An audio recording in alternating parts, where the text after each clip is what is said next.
لا يخاف لومة لائم جو بہترین تعبیرو دے پتی دنیا بانی تن کے قرآنو دہاغی قدم قدم اسلام و شریعت و دین و طریقت او عقیدات اہل سنت والجماعت نمائندگی پتی صورت پانے چھتا ہر باطل مقابلہ وکا نمائندگی پتی صورت پانے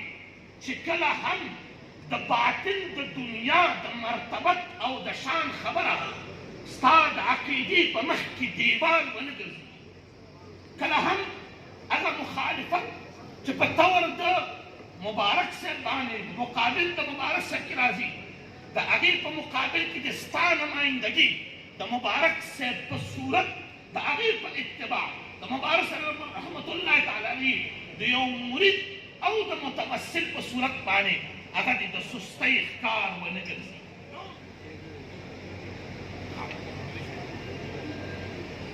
متوجہ رہوں بھائی جان ایسا نہ ہو کہ مبارک سے رحمت اللہ تعالی علیہ کی نمائندگی میں تم مسانحت سے کام لے نہیں ایک تیغ قرآن ہونا چاہیے ہر باطل کے مقابل میں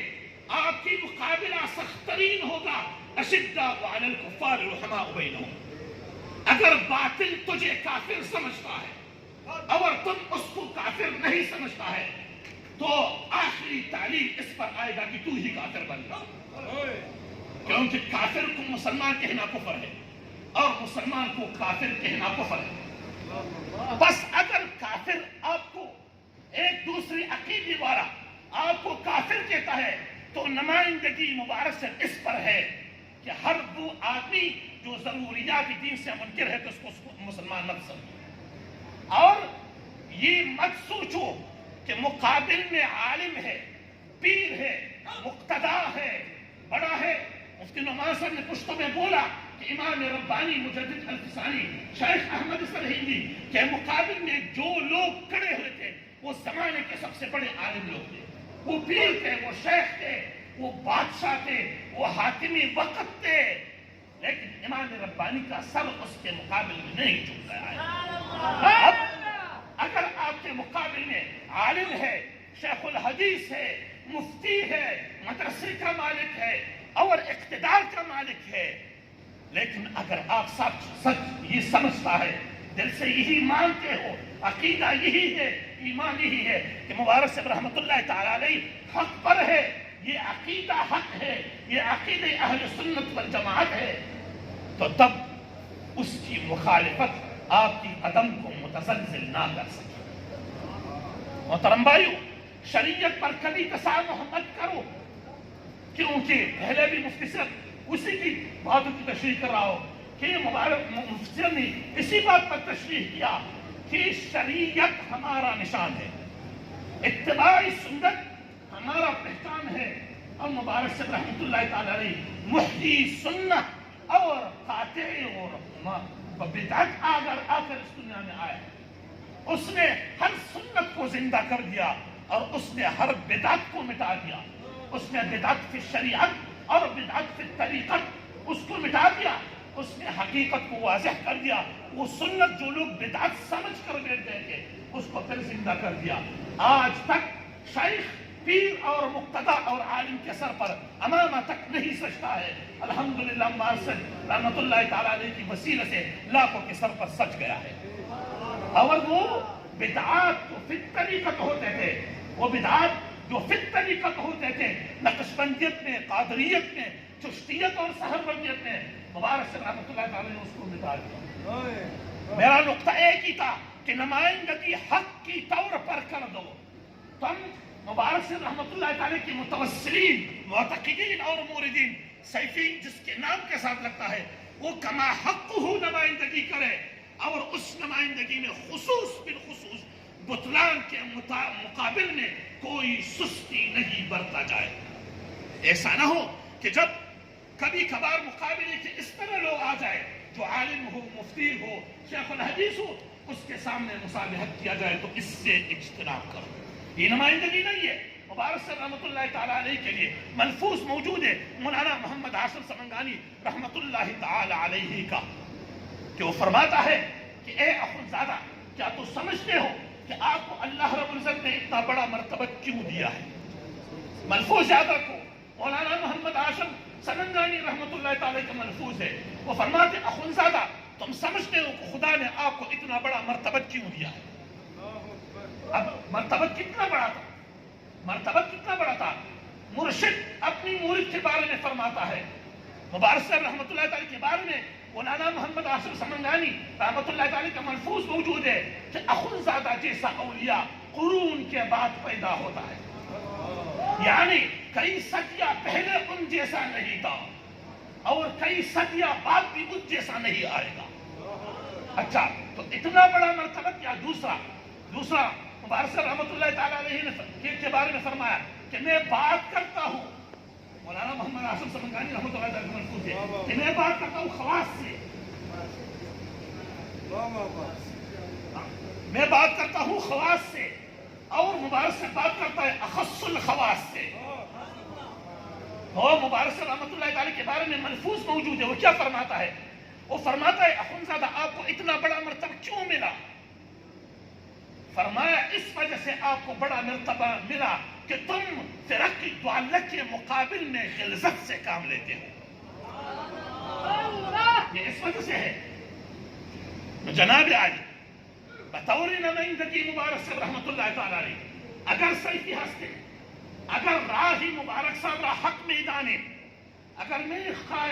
میدانے کہ قلب شما از برکتی توجہ مبارک صاحب رحمۃ اللہ تعالی علیہ ذاکر است، اگر تو میفهمی که تزکیه نفوس شما از توجه آن جناب است، اگر تو میفهمی که تزکیه قلوبتان از فیض و برکت مبارک صاحب است، اگر تو میفهمی که اتباع شریعت کی در دل ما آمدگی هستند از فیضات و برکات مبارک صاحب رحمت الله تعالی است، اگر میفهمی که توفیق طاعت و عبادت و توفیق تقوا را از آن جناب از فیضات آن و از فیوزات سینه آن گرفته ہیں، پس بدانی کی نمائندگی مبارک صاحب رحمت اللہ تعالی علیہ در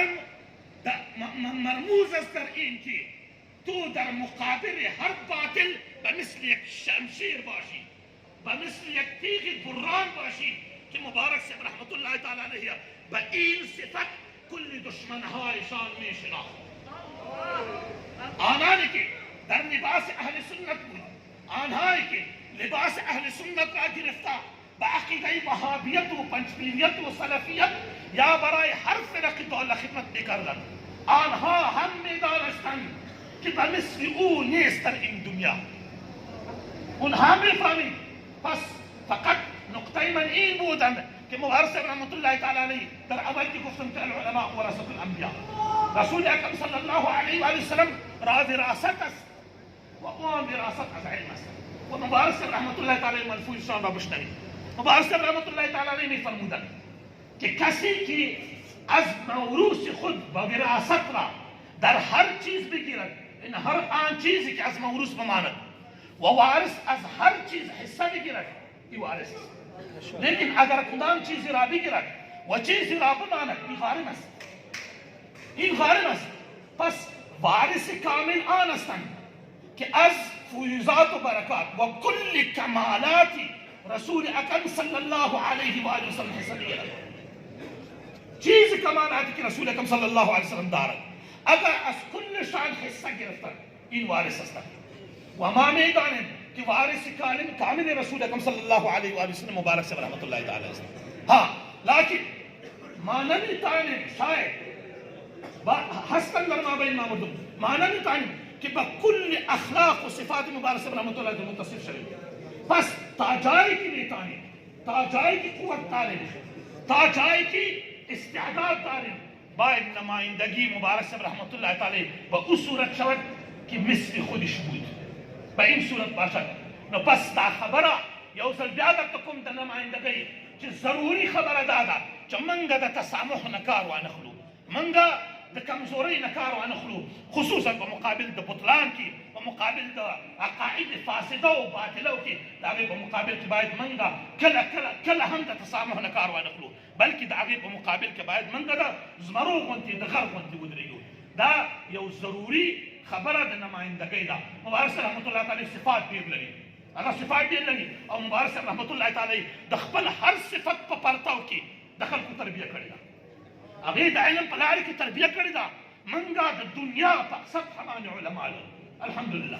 منگا زمن نابغہ لرو دا دنیا پا سطح مان عالم منگا مولانا عبدالحی زعفرانی لرلو چاہتا دا دنیا و دا عالم پا سطح مان عالم دے من ابو الاسفار علی محمود البلخی لرلو چاہتا دا دنیا پا سطح مان عالم دے من الحمدللہ اس زمانے کے ہم دا سے لوی علماء لرو دا سے لوی مناظرین لرو من الحمدللہ دا تقوی پا سطح مان خلق لرو من الحمدللہ لوی صوفیہ لرو من دا اگا خلق اس ہم لرو الحمدللہ پا ہزارہاں بانی کہ دا کوئی پا توجہ بانی خلق تا فنا و بقا حاصلی ہاں ہمارے پاس الحمدللہ ابھی تک وہ عالم موجود ہے مبارک رحمت اللہ کی فضات اور برکات سے کہ ان کی توجہ سے آج بھی فنا بقا حاصل ہو رہا ہے اور لوگ کا عروجات اور زجاج ہو رہا ہے یہ الحمدللہ ابھی تک موجود ہے مبارک رحمت اللہ تعالی کی نظر شفقت تھا اور اس کی نظر کی ہر پرتوں کے نیچے اور قسم کی لوگ تربیت پا چکے ہیں علم ہے برکت ہے صوفیہ کی طور پر جہاد کی صورت پر علم ظاہر کی صورت پر تصنیف و تعلیف کی صورت پر وعظ و بیان کی صورت پر نصیحت کی صورت پر تدریس اور کی صورت پر ہر صورت میں الحمدللہ اگر دنیاوی امور لیا جائے اس میں بھی اصلاحی امور اس میں بھی لیا جائے الحمدللہ ہر صورت پر مبارک رحمت اللہ تعالی کی وجہ سے ہمارے پاس موجود ہے لوگ لیکن کبھی بھی اپنے آپ کو چھوٹا مت سمجھو اس صورت پر ہم ہر باطل کے مقابل میں انشاءاللہ شیروں کی طرح لڑیں گے نمائندگی اسی طرح کا ہوگا اللہ رب العزت اسی طرح نمائندگی کرنے کی توفیق عطا فرمائے ابھی بیان کے لیے میں جس ہستی کو بلا رہا ہوں وہ بھی الحمدللہ چھوٹے عمر میں خداوند متعال نے مبارک رحمۃ اللہ تعالی کی وسیلہ جمیلہ سے اس کو ایک عجیب علم سے نوازا ہے اس کی زبان باطل کے مقابل میں تیر اور تلوار کی طرح چل رہا ہے ہر باطل اس سے ابھی بھی لرزہ بر اندام ہے الحمدللہ خداوند متعال نے علم ظاہر میں بھی اسی طرح یدی تولا دیا ہے علم باطن میں بھی اسی طرح یدی تولا دیا ہے اور کیا کی سرزمین پر تقریباً عالم میں آج کل اس کا نام چل رہا ہے کہ ہر باطل کے مقابل میں وہ ایک شمشیر بھی نیام ہے میں اسی ہستی کو بلا رہا ہوں سید السادہ مولانا سید ایاز علی شاہ صاحب وہ آئے گا مختصر ٹائم کے لیے صرف حاضری دے گا